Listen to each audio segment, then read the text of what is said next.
All right. Welcome back to the Gym Business Coach Podcast. I'm your host, Tim Lyons, joined in New York City. Randy Angston. What's up, man? Morning. How we doing? Doing good. We got a cool little backdrop here. If you guys are on YouTube, you can see what we're talking about. Believe it or not, never been to New York City in my life. Don't know if I, especially after looking at that photo, I don't know if I want to go there. I spent about 18 hours on a long layover there. That was about it. That was it. Yep.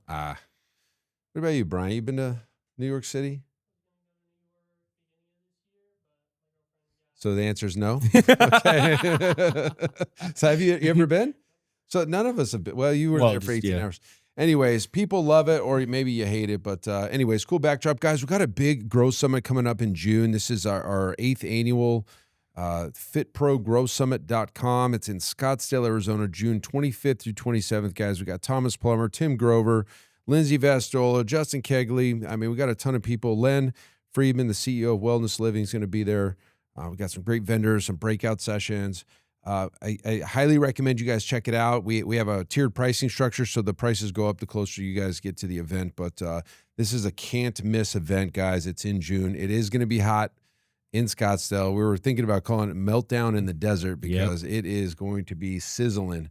But that's cool because we got a pool party at the end and luau and a lot of fun. So anyways, guys, this topic really is kind of taking everything by storm. It's AI. You know what I mean? It's like artificial intelligence. What does it do? Why should you use it? I mean, I've got my hands dirty with like 2 or 3 dozen, different software platforms. It's built into everything you're doing anymore anyway. Google's search results are coming back in AI suggestions. And I guess this is a tale of caution. I can see this going down, you can go down a rabbit hole with this stuff. Yeah. And you can lose a ton of time, and then you take your eye off the ball, and then all of a sudden, like, your gym is struggling because you've been playing with AI this whole time, hopefully hoping it's going to save the day one day, right? So, I mean, there's a lot of use cases for it, but I think by far the biggest takeaway on this whole show that I can give you guys is you have to kind of know what you want it to do before you start messing with it. So like, what is the outcome you're looking to build, create, and then you back into the tool that you want to use, because not every tool is great at everything. Not equal, that's for sure, yeah. And there's some tools that are as far superior than most anything else. And guys, I would consider myself a novice when it comes to anything AI. I just know what I've built with it. And as a business owner, how I leverage it. And I'm going to just kind of give you how I use it and how I've seen other people use it. And again, I say it like it's one thing. It's 500 things, right? So I'll just kind of go through some of the, I guess, main ones that we use. Everybody uses ChatGPT, okay? Sure.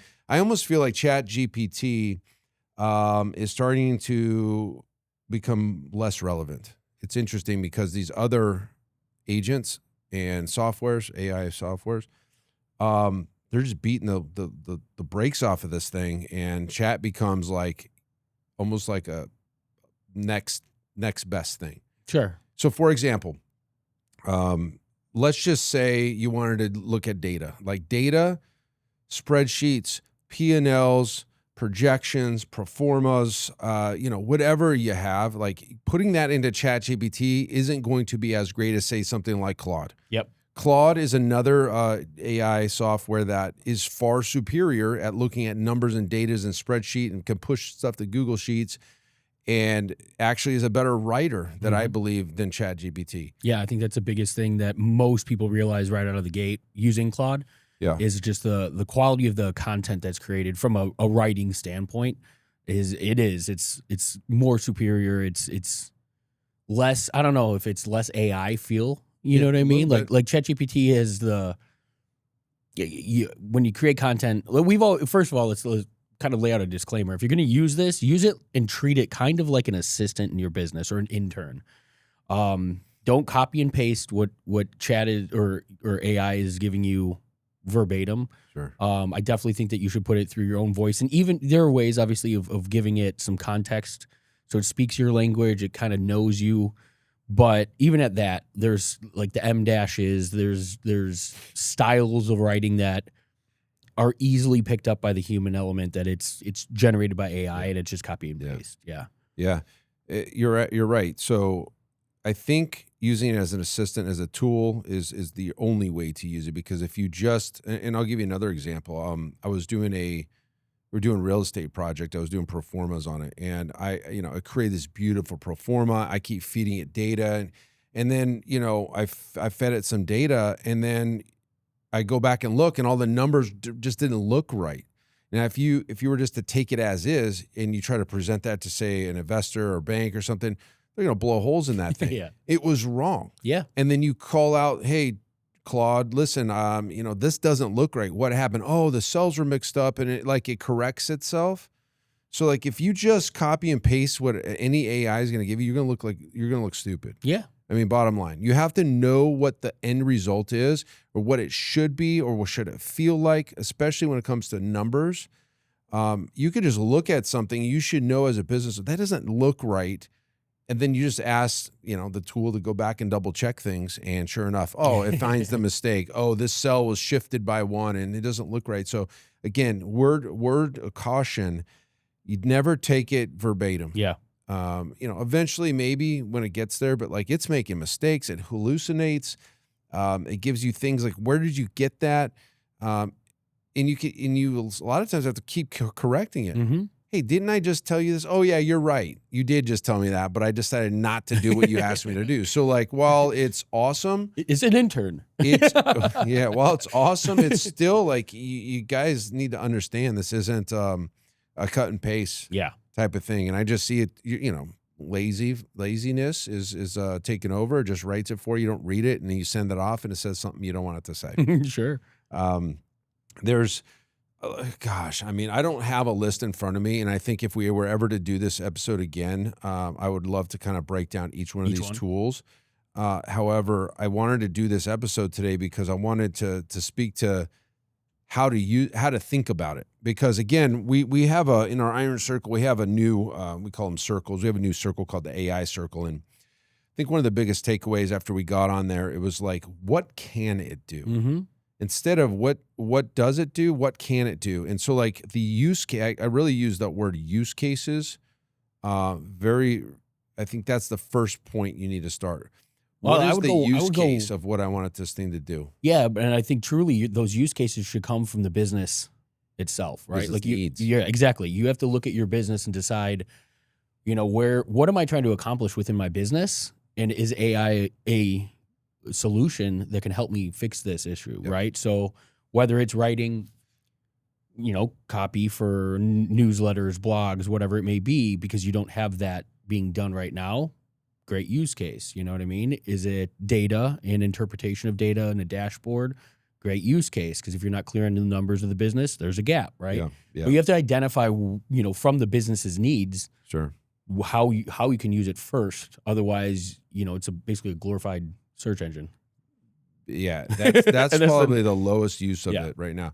So I'll give you some more examples of how I'm using it right now. So at the gym level, I've created a dashboard that pulls in my Meta ads, Google Analytics, Google Search Console, my wellness living data, and I have it distilled down into tabs, and I have a dashboard where I can log in. I can see how much the gym's making today, where our people are coming from, who our people are, where do they live, what ages are they, what's the frequency per member, like on average per month. And then we've also even built a heat map in there that we can kind of look at the global historical data for each hour of the day and what our session usage is. And I'll look ahead to say, hey, you know what, coming up in the next 3 months, historical data from last year says that these session times are going to be a little bit higher. Maybe it's time to staff up or staff down. Again, that was the use case I needed. This is the data I needed to make decisions in the gym. And then I found the tools to go build that, connect it, and do it in a weekend. Now I can log in and I can see exactly, all the data in that gym, because, we're data people. I need to understand data to make decisions in the business. And so like somebody listening to that would be like, holy cow, I didn't know it could do that. And that's the point I'm trying to make is, yeah, because you don't know what, you don't know where to go and who to find and who to build it for, or if you should even learn it or what tool to use, because the what is so abstract that you need to start there. That's the point. Yeah. That's the point I'm trying to make. It's not go get the tool, see what it can do. It's what do I need? Go back into the tool that can build it for me. There's Lovable, there's Manus, there's, there's Claude Code. There's all these things that can build the code around. You can whip up websites in a couple clicks now. Mm-hmm. Whip up landing pages in a couple clicks. There's no more drag and drop. It's literally a prompting. Prompt-fed, it's a prompting. They call it vibe coding, where then it creates the code and it makes the beautiful landing pages and stuff. And here's a plug for as much as I hate or have hated HighLevel.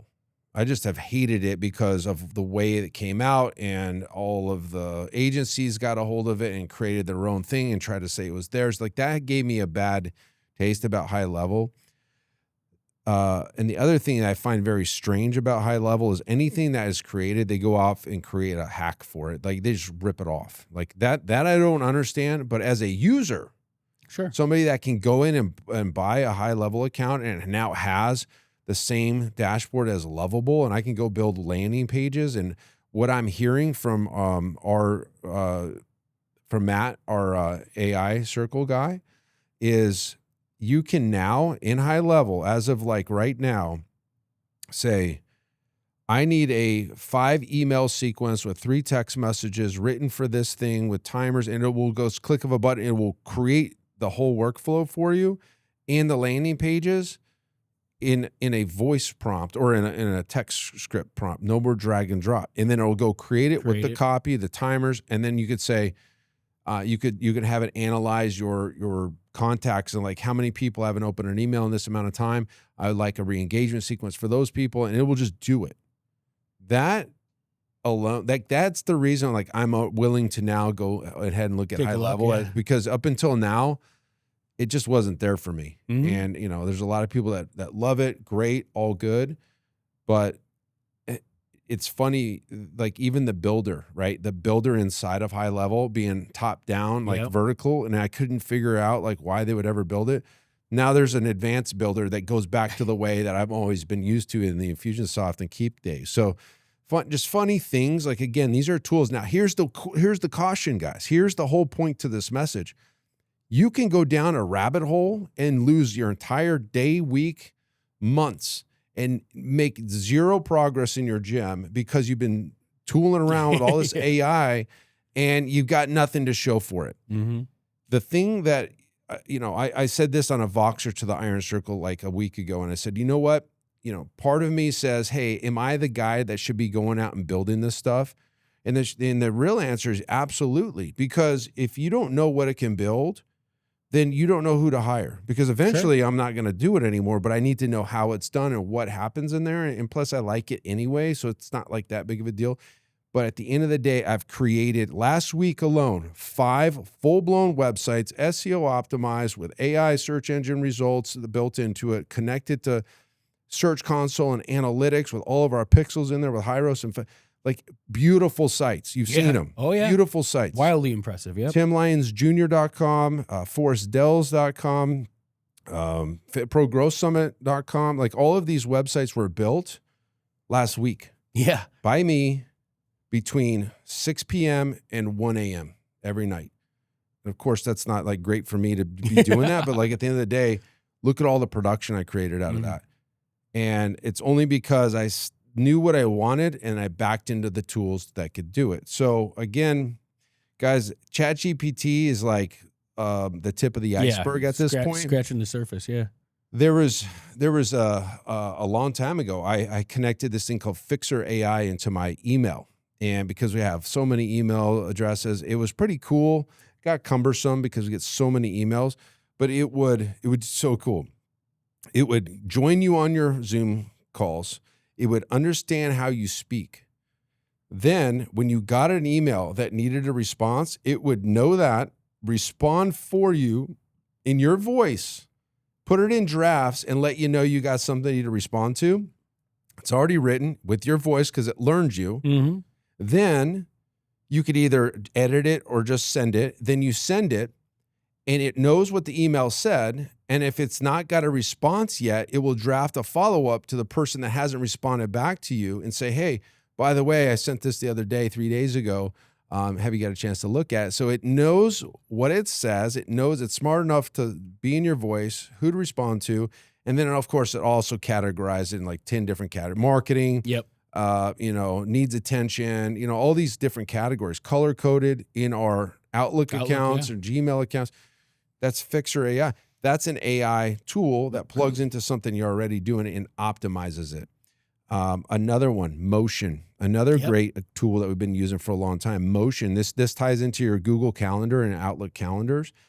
And what you can do with Motion is say that you needed to do a project. For us, maybe it's like I need to prepare a presentation for Perform Better, right? And I can go into Motion and put that task in there, set the priority, set the exit date, send the chunks like, hey, I can do this in 30 or 45 minute or 2 hour chunks.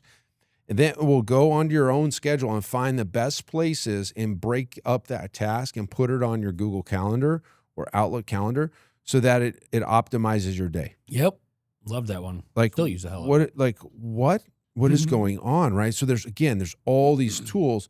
And so like, to me, that's perfect because I'm always trying to figure out how to optimize. So like finding a thing that goes and looks at the openings in your calendar and places things on your calendar for you so you don't forget to do a project. Yeah, and that's one of the big things too. I mean, we talk to gym owners all the time. It's like, I don't know how to prioritize the tasks that I have on my plate.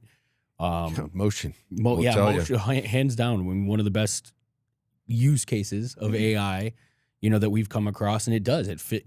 It solves that problem in that seat. Sure. And we've been using that for probably 2 years now almost. Yeah, we're early adopters to a lot of stuff, but then I'm also a non-adopter to things too, like HighLevel. I've been a non-adopter until now.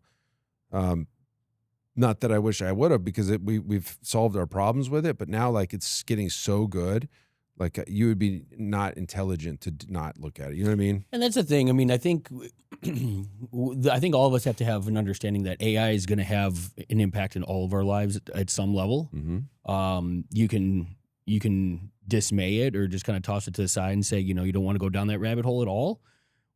But at some point, you're going to be chasing from behind. I mean, what it's doing at the rate it's learning, at the speed that it's getting better. I just saw something this morning from the CEO of Palantir, and he said basically the only jobs that will exist in the future are the things that AI and a computer can't physically do. It's physical stuff. Physical, yeah. I mean, he was using the example of like, electricians and plumbers. You know what I mean? Like that type of thing. Roofers. But when it comes to creative, when it comes to design, when it comes to anything tech-based, like, I mean, there's AI solutions right now. Lovable might be one of them, but like you can give it like eBay, for example, right? You could throw in a massive business run on the web, and it can mimic the entire site. Yeah. In like literally after one prompt in a couple hours, you have like a duplicate of it, right? Yeah. So building apps, building dashboards and things like that you've mentioned already, right? Mm-hmm. It won't be long before we don't have to pay third parties for those types of integrations because your AI will be a solution. Especially like agencies that do ads. Even Meta has come out and said, hey, we're not even going to eventually allow you to put your own copy and your own images in here anymore. You're just going to say, hey, I want clients between 40 and 60 years old for my gym. I just want clients. And it will create the whole campaign for you, find the people and get them in your gym. Yeah. I mean, so what is an agency going to do anymore? Their algorithms have had some AI base for years now when it comes to targeting and all of that type of stuff. So I'm sure there's a million different situations where gym owners are using AI that don't even know it's being done. Sure. Yeah, I mean, especially business dashboards. For gyms, business dashboards, your P&Ls, even your bookkeeping work can be done now by AI, where it auto categorizes all of your expenses.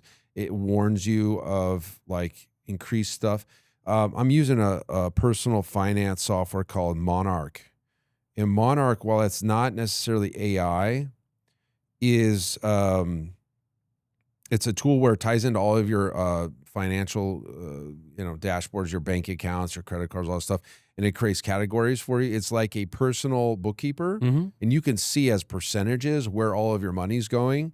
And it's got cool graphs and stuff, and it's got like this flow chart where you get all this income and it flows out into all these little expenses. And you can say, and then it knows like, hey, your recurring bill that's been this way for the last 8 months is now higher. What's up? Yeah. Like it just jumped.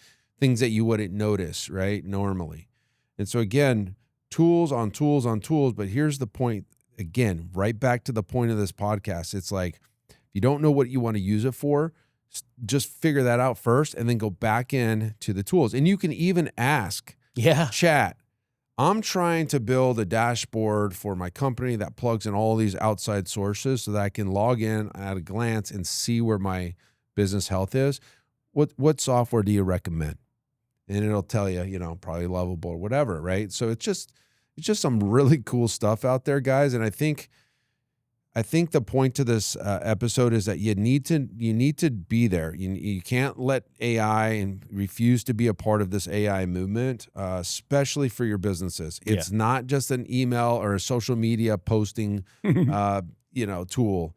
It's everything tool. It's business operations. I mean, we can get deep into the agentic side of it where you build bots that then you speak to on your Telegram, and just through your voice, it'll book flights for you, hotels for you. It'll go and talk. It will create other bots within itself to say, hey, you know what? I'm not the best for. Let me spawn off another bot that'll do all of your blogs and all your posting for you and all this stuff.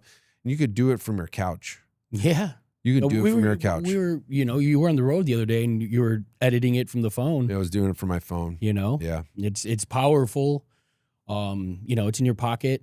You can literally take it anywhere and continue to do the work. And a lot of things now, like co-work on Claude, I mean, you set it up to do these massive tasks, walk away and come back and it's done. Yeah.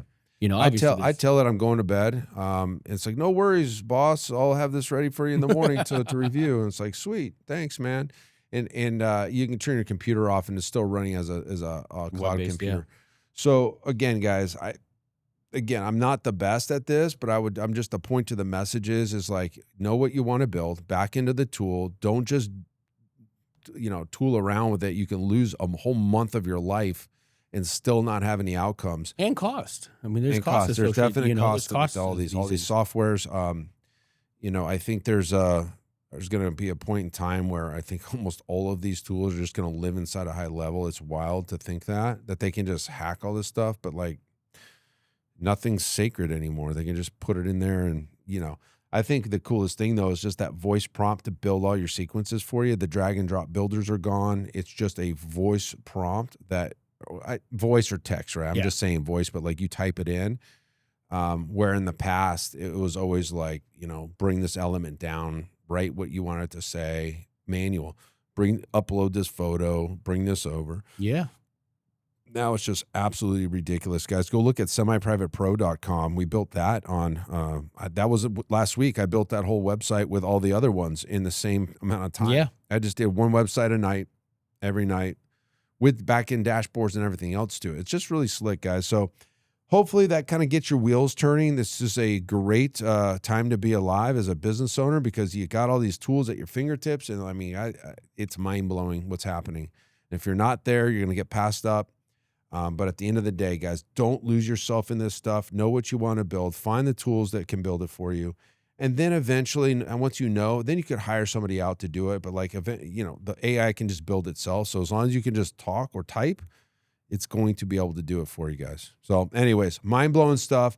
Hopefully it gets your wheels turning, guys. That's it for this episode. Guys, come to the Growth Summit in June. We would love to chat more about it. We've actually got a whole AI workshop, a 6-hour workshop for our coaching members that we're bringing in just after the Growth Summit. We're going to kind of announce it there, but lots of cool stuff. We're bringing a specialist in, and oh gosh, that's it for this episode, guys. Until next time, keep changing lives. We'll see you on the next one. Bye.